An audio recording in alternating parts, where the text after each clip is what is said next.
Hello student, मैं Atul sir आप सभी लोगों का आपके अपने यूट्यूब चैनल टारगेट स्टडी पर स्वागत करता हूं। स्टूडेंट्स, ये जो प्लेटफॉर्म है ये आपके यूपी बोर्ड एग्जाम को देखकर सारे कंटेंट तैयार कर रहा है पूरी बेस्ट प्लानिंग के साथ में।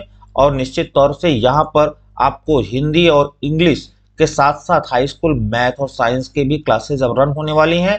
तो आज का ये जो सेशन है टोटली ये हिंदी व्याकरण पर है और हिंदी व्याकरण के अनुरूप में मैं आपको ये बताना चाहूंगा कि यदि आप हमको ये मात्र 15 मिनट का जो वीडियो मैं आपको देने वाला हूं, अगर यहां आप हमको 15 मिनट देंगे तो निश्चित तौर पे आपके एग्जाम में ये 6 नंबर आज कोई नहीं रोक सकता। क्योंकि आज का जो टॉपिक मैंने चुना है वो रस, छंद, अलंकार। बच्चे ये कह रहे थे कि सर ये टॉपिक जो है वो जल्दी से तैयार नहीं होता। मैं आपको यकीन दिलाता हूं कि वो 15 मिनट आप रुकेंगे मेरे साथ में और आज ये 2 नंबर का रस, 2 नंबर का छंद और ये 2 नंबर का अलंकार आपको कभी आपसे क्वेश्चन ये छूट ही नहीं सकता, ये मेरा दावा है। तो चलिए हम सीधे आपको सेशन की ओर लेके चलते हैं। आज का जो टॉपिक है वो क्या है, यहाँ वीडियो में पहला टॉपिक क्या है, रस है। रस आखिर होता क्या है, सबसे पहली चीज यहाँ यही आपको जानना है। देखिए, कविता की जो रचना होती है वो कवि के माध्यम से होती है और कवि अपनी कविता को के सौंदर्य को बढ़ाने के लिए उसकी कुछ विशेषताएं होती हैं। सौंदर्य को पूर्ण करने के लिए कवि रस का, छंद का और अलंकार का प्रयोग करता है। तो अब रस में हमको पढ़ना क्या क्या है, हालांकि रस का टॉपिक तो बहुत बड़ा है, लेकिन मैं आपको बताता हूं कि रस में बहुत सारी चीजें आपको पढ़नी नहीं है, केवल कुछ चीजें आपको आप पढ़ेंगे और आपसे यहां से 2 नंबर क्लियर हो जाएगा। तो आपको पहला जो रस पढ़ना है वो कौन सा पढ़ना है, श्रृंगार रस। श्रृंगार रस आखिर होता क्या है हम जानेंगे। तो जब विभाव, अनुभाव तथा संचारी भाव का संयोग होता है तो रति नामक स्थायी भाव से श्रृंगार रस की उत्पत्ति होती है। तो ऐसा आप अगर देखेंगे तो निश्चित तौर पे आप कहेंगे सर ये तो किताब में भी ऐसी ही कुछ परिभाषा लिखी है। मैं आपको बताता हूं कि आप चीजों को समझने का प्रयास करिए। विभाव का मतलब क्या होता है, विभाव का मतलब होता है कारण, अनुभाव का मतलब होता है अनुभव, संचारी भाव संचार होना, संयोग, संयोग का मतलब इकट्ठा होना, मिलन होना। तो रति माने प्रेम। बस आपको यही की फैक्ट जान लेना है। जब किसी कारण से हमारे शरीर में एक प्रेम का जो कारण, कोई कारण हो और वो किसका कारण हो, प्रेम का कारण हो, और उससे हमारे शरीर में एक अनुभव का जो संचार होता है, प्रेम के अनुभव का जो संचार होता है, उसे हम क्या बोलते हैं, श्रृंगार रस बोलते हैं। क्लियर हो गई होगी बात। किसी कारण से जब हमें प्रेम जैसे चीज की हमारे शरीर में अनुभव का संचार होता है उसे हम क्या बोलते हैं, श्रृंगार रस बोलते हैं। उदाहरण के रूप में अगर हम देखना चाहें तो कहत नटत रीझत खिझत मिलत खिलत लजियात भरे भौन में करत हैं नैनन ही सौ बात। यहाँ एक नायक और नायिका का विवरण दिया जा रहा है। नायक भवन का मतलब होता है मकान, और कहत नटत रीझत खिजत, यहां नायक कहता है, नायिका नट जाती है, उससे मना कर देती है। रीझत फिर से उसे प्रेम से वो बुलाता है, खिजत लेकिन उसे गुस्सा आता है, मिलत खिलत लज्जात, लेकिन जब नायक और नायिका सामने होते हैं तो उनमें लज्जा आ जाती है।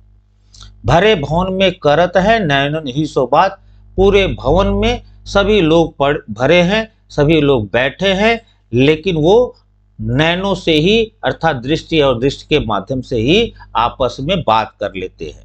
तो यहाँ जगह जो कवि है उसने श्रृंगार रस की यहाँ पे पूर्ण रूप से प्रधानता दी है।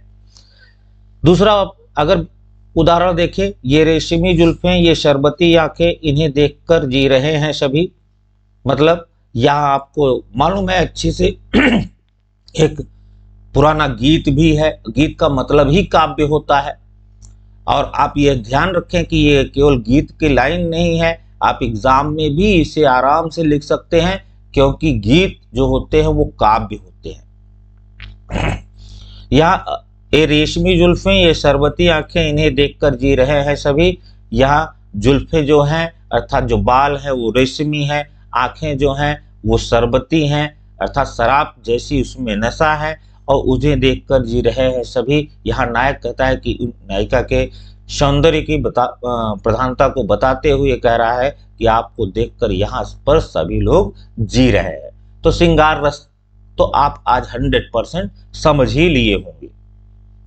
चलिए अब दूसरा कौन सा रस पढ़ना है, तो आपको दूसरा वीर रस पढ़ना है। वीर रस क्या है? फिर से वही, जब विभाव, अनुभाव तथा संचारी भाव का संयोग होता है तो उत्साह नामक स्थायी भाव से वीर रस की उत्पत्ति होती है। फिर से वही, विभाव कारण, जब किसी कारण से हमारे शरीर में एक अनुभव होता है, और अनुभव किसका हो? स्थायी भाव कौन सा है? उत्साह का।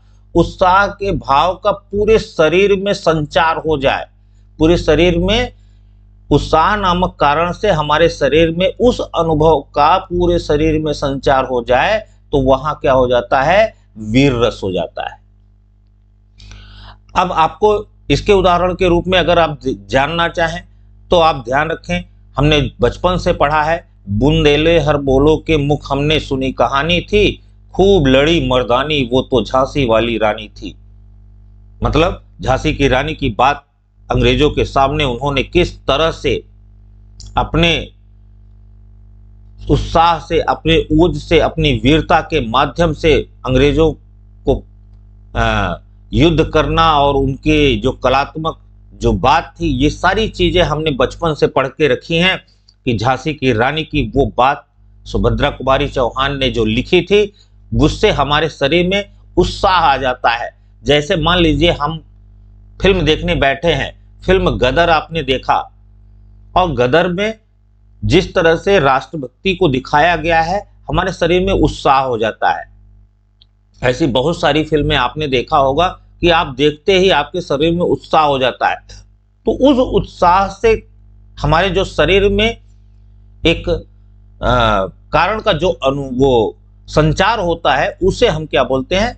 वीर रस बोलते हैं। वीर रस भी आपका क्लियर हो गया होगा। नेक्स्ट, हास्य रस पढ़ना है। हास्य रस क्या है? फिर से वही, विभाव, अनुभाव तथा संचारी भाव। हमने इस तरह से डिफिनीशन आपको सेट किया है कि केवल आपको स्थायी भाव ही रटना है। जब विभाव, अनुभाव तथा संचारी भाव का संयोग हो और उसमें क्या हो? हास। हास मतलब हंसी नामक स्थायी भाव से हास्य रस की उत्पत्ति होती है।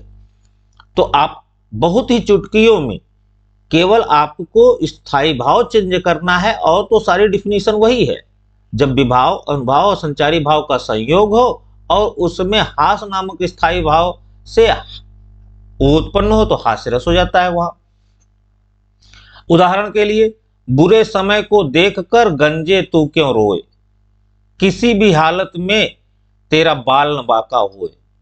तो जब बुरा समय हो तो एक गंजा व्यक्ति है, उसको देखकर कहा जाता है कि बुरे समय को देखकर ए गंजे व्यक्ति तुम क्यों रो रहे हो, क्योंकि हालत कैसी भी हो तेरा बाल न बांका हो। क्यों भैया? जब बंदा जो गंजा है तो उसका बाल कैसे बांका हो सकता है?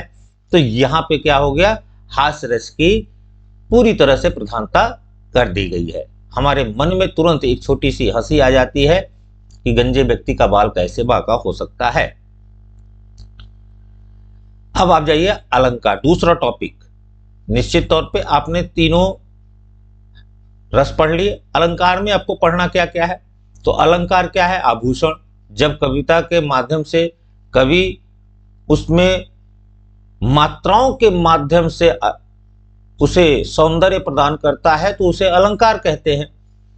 तो अलंकार में क्या है? उपमा अलंकार। पहला आपको टॉपिक ये पढ़ना है। उपमा अलंकार क्या है? जहां पर उपमेय की तुलना उपमान से समानता के आधार पर की जाती है वहां पर उपमा अलंकार होता है। अब चीजें आपको समझनी क्या है, उपमेय क्या होता है, तो जिसकी तुलना होती है, जिसकी तुलना होती है,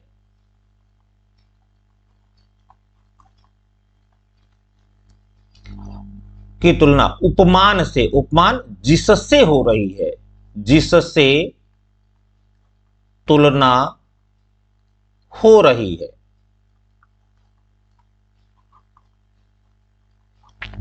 तो जिसकी तुलना हो रही है, जिससे हो रही है, और वहां क्या हो जाए, समानता के आधार पर, समानता के आधार पर जब यह तुलना होगी तो वहां कौन सा अलंकार हो जाएगा, उपमा अलंकार हो जाएगा। जैसे फूलों सा चेहरा तेरा, कलियों सी मुस्कान है, गीत आपने सुना होगा। यहां जो चेहरा, नायिका का जो चेहरा बताया जा रहा है वो फूलों जैसा बताया जा रहा है, और उसकी जो मुस्कान है वो कलियों जैसी बताई जा रही है। तो कवि ने यहां जो अलंकार का प्रयोग किया है वो उपमा, की तरह, की जैसा, के समान। जैसे यहां की फैक्ट क्या आपको आएगा, की तरह, की तरह, के जैसा, के समान। जब यह आपको शब्द मिले उसमें पंक्तियों में, तो आप ध्यान रखें वहां कौन सा अलंकार हो जाएगा, उपमा अलंकार हो जाएगा।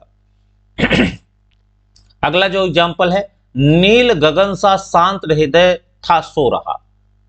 अब नील गगन, आसमान नीला है, और उसी तरह से हमारा जो हृदय है शांत है, नीले आसमान की तरह से, कि जैसे हमारा जो हृदय था वो सो रहा है। कविता में जो कवि है वो तुलना कर रहा है, किसकी किसकी, नीले गगन की और शांत हृदय की। यहां पहले एग्जाम्पल को भी आपने समझ लिया है। तो उपमा अलंकार में बस आपको इतना ही ध्यान रखना है।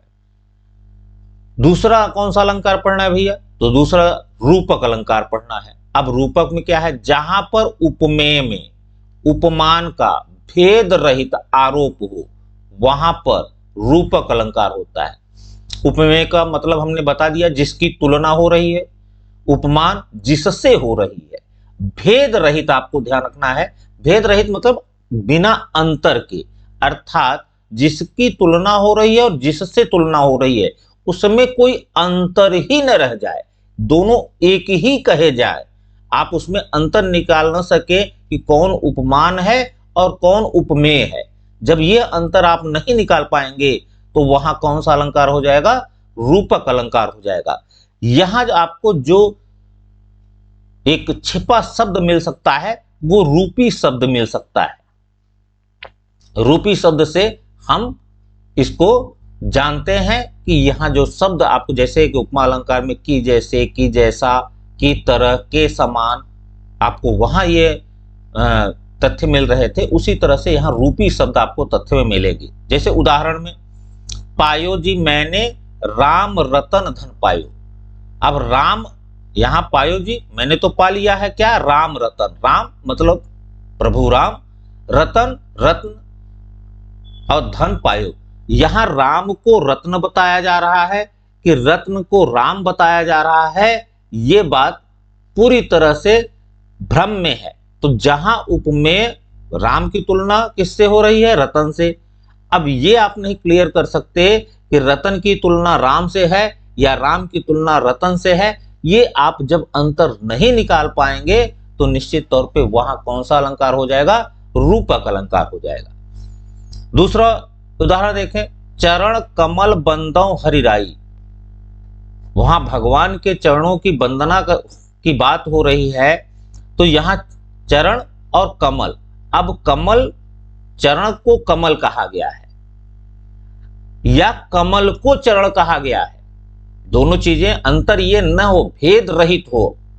तो आप चरण को कमल कह रहे हैं या कमल को चरण कह रहे हैं, यही अंतर न निकल पावे तो उपमेय और उपमान में भेद रहित आपका आरोप हो, वहां रूपक अलंकार होता है। चरण रूपी कमल या कमल रूपी चरण, दोनों बात आपको दिमाग में रखनी है। तो दोनों ये भी एग्जाम्पल और पूरी तरह से समझ में आ गया होगा।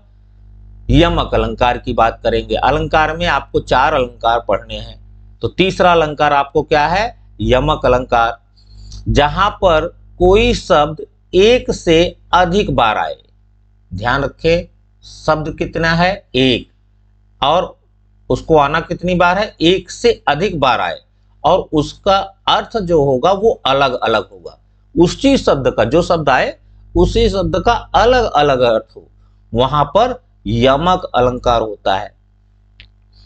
अब उदाहरण देखते हैं। शब्द एक रहेगा और एक से अधिक बार आएगा वो, और अर्थ जो भी है वो भी अलग अलग होगा। तो आप देखिए, काली घटा का घमंड घटा। अब ये घटा का मतलब क्या है? बादल। घटा, घट जाना। अब यहां कह रहा है कवि कि काली घटा का घमंड घटा, मतलब काले जो बादलों का जो घमंड था वो अब घट गया है। शब्द आपके एक से अधिक बार आया है, अर्थ दोनों जगह अलग अलग है, इसलिए यहां कौन सा अलंकार हो जाएगा? यमक अलंकार हो जाएगा। इसको तो आपने बचपन से पढ़ा है। कनक कनक ते 100 गुनी, मादत का अधिकाय। तो कनक, एक यहां कनक का मतलब सोना है, और एक कनक का मतलब आप जानते हैं धतूरा होता है। कवि कह रहा है कि कनक कनक ते 100 गुनी, मादकता अधिकाय। ये दोनों सोना और धतूरा जो हैं, इसमें 100 गुना पागल कर देने की शक्ति होती है। तो चाहे आप सोना रखिए चाहे धतूरा रखिए, अगर उसको आप अपने पास में रखते हैं, उसका सेवन करते हैं, तो निश्चित तौर पे पागलपन 100 गुना अधिक हो जाएगा। इंसान में गर्व आ जाएगा, अहंकार आ जाएगा। तो ये तमाम तरीके की चीजें होती हैं। तो आपने ये भी आपने समझ लिया होगा। अब लास्ट अलंकार आपको पढ़ना है, श्लेष अलंकार। अब आखिर श्लेष अलंकार क्या होता है? जहां पर कोई शब्द एक ही बार आए। यमक में बार बार आ रहा था और श्लेष में एक ही बार आए, लेकिन उसके अर्थ अलग अलग हो, वहां पर श्लेष अलंकार होता है। शब्द आपका एक ही बार आएगा, लेकिन उसी एक ही शब्द को का जो अर्थ होगा वो अलग अलग हो जाएगा, तो वो श्लेष अलंकार हो जाएगा। अब उदाहरण के माध्यम से समझते हैं। प्रियतम बतला दो लाल मेरा कहाँ है। यहां नायिका अपने नायक से कह रही है कि प्रीतम बतलाओ मेरा लाल कहाँ है। अब लाल का एक अर्थ तो आप अच्छी तरह से जानते हैं, पुत्र होता है, लेकिन एक अर्थ रत्न भी होता है। तो प्रीतम बतला दो लाल मेरा कहाँ है, वो पुत्र की बात कह रहे हैं या रत्न की बात कह रहे हैं। तो एक ही शब्द का आया एक ही बार है और अर्थ अलग अलग है। अब यहां दूसरे उदाहरण में, रहीमन पानी राखिए बिन पानी सब सून, पानी गए न उबरे मोती मानुष चून। यहां पानी शब्द की बड़ी प्रधानता है। रहीम जी ने कहा कि रहीमन पानी राखिए बिन पानी सब सून, पानी गए न उबरे मोती मानुष चून। मोती आप जानते हैं, मानुष मतलब मनुष्य, चून मतलब चूना। अगर मोती मनुष्य और चूना का पानी चला गया तो सब कुछ चला गया। चूंकि मोती से का पानी चला जाएगा, उसकी चमक चली जाएगी। मनुष्य का पानी मानी इज्जत, पानी का मतलब इज्जत। मनुष्य के उसमें जब मनुष्य की बात होगी तो वहां क्या हो जाएगा? इज्जत हो जाएगी। कि अगर मनुष्य की इज्जत चली गई तो सब कुछ चला गया। चूना, चूना का भी अर्थ, चूना के संदर्भ में पानी को आप जानते हैं, अगर चूना से और पानी चला गया तो चूना सूख जाता है और उसका कोई महत्व नहीं रह जाता। तो यह भी आपने अच्छी तरह से जान लिया। चलिए छंद की बात करेंगे। छंद क्या है भैया? तो ये मात्राओं से बंधा हुआ होता है। हम यहाँ पे मात्रा जानते हैं, और छंद में हमको पढ़ना क्या क्या है। तो पहली चीज, छंद में दोहा आपको जानना है। यह एक अर्ध सममात्रिक छंद है। पहली चीज, अर्ध मतलब आधा। इसमें 4 चरण होते हैं। दूसरी बात, चरण कितने होंगे? 4 होंगे। अब यहां आपको ध्यान रखना है, पहले और तीसरे चरण में 13-13 मात्राएं, दूसरे और चौथे चरण में 11-11 मात्राएं होती हैं। अर्ध सम्मात्रिक मतलब यहां जो छंद होगा वो उसमें आधे आधे भाग की गणना होती है। और चरण इसमें कितने होते हैं? 4 होते हैं। पहला चरण और तीसरा चरण 13-13 मात्राएं, दूसरा और चौथा वो जो है 11-11 मात्राएं। उदाहरण, मेरी भव बाधा हरो राधा नागर सोई, जा तन की झाई परे श्याम हरित दुति हुए। अब यहां देखिए कितने चरण हैं, यहां कामा लगा है तो ये चरण आपका हो गया, ये 2 चरण हो गया, ये आपका तीसरा चरण हो गया और ये आपका चौथा चरण हो गया। 4 चरण हो गए। अब इसमें क्या कहा जा रहा है कि 13-13 मात्राएं होती है। मात्राओं के लिए आपको ध्यान रखना है कि जब हिंदी साहित्य की बात होती है, मात्राओं की बात होती है, तो हम 2 मात्राएं अच्छी तरह से जानते हैं, दीर्घ और लघु। हम इसे कैसे प्रदर्शित करते हैं? तो दीर्घ को इस तरह से प्रदर्शित करते हैं, लघु को इस तरह से प्रदर्शित करते हैं। अब आइए मेरी, तो यहां जगह आप मेरी भव बाधा हरो राधा नागर सोई, जातन की झाई परे श्याम हरित दुति होए। अब आइए हम इस आपको मात्राओं से इसको क्लियर कराते हैं कि आखिर मात्राएं हम कैसे क्लियर कर सकते हैं। तो यहां मेरी, में दीर्घ आपकी बात निकल रही मेरी, तो दोनों आपके ये दीर्घ हो गए। भव एक एक अक्षर तो आपका लघु है। बाधा तो 2-2 मात्राएं हैं। हरव, ह में लघु है और रव में दीर्घ है। राधा दोनों दीर्घ है। नागर एक दीर्घ है, 2 लघु है। सोई एक दीर्घ है और एक लघु है। अब आइए आपको गिन के क्लियर करते हैं। मेरी 2, 2 4, 1 5, 1 6, 6 2 8, 2 10, 10 1 11, 2 13। यहां कितनी मात्राएं हैं? 13 मात्राएं। राधा 2, 2 4, 2 6, 2 8, 2 10 और 1 11। यहां जगह 11 मात्राएं हैं। जातन की झाई परे, अब जा में आपका दीर्घ है, तन दोनों लघु हैं, की आपका दीर्घ है, झाई तो ये झा दीर्घ है, ई जो है आपका लघु है। परे, प में आपको लघु मिल रहा है और रे जो है उसमें आपको दीर्घ मिल रहा है। श्याम हरित दुति होए, तो आप ये मात्राओं से भी इसको पूरी तरह से हमने जैसे बताया है पूरी तरह से आप कर सकते हैं। और ये 13 आपको जो 4 चरण होता है उसमें आपको ध्यान रखना है कि पहला चरण और तीसरा चरण जो होगा वो 13 चरण, मतलब एक चरण ये और ये चरण दोनों 13 मात्राओं की होगी और ये चरण दोनों 11 मात्राओं की होगी। एक बात यहां आपको मैं बता देना चाहूंगा कि दोहा से जस्ट उल्टा सोरठा होता है, उसको आप ध्यान रखेंगे। पूरी तरह से यही परिभाषा है, केवल आपको इसी 13 और 11 को उल्टा कर देना है।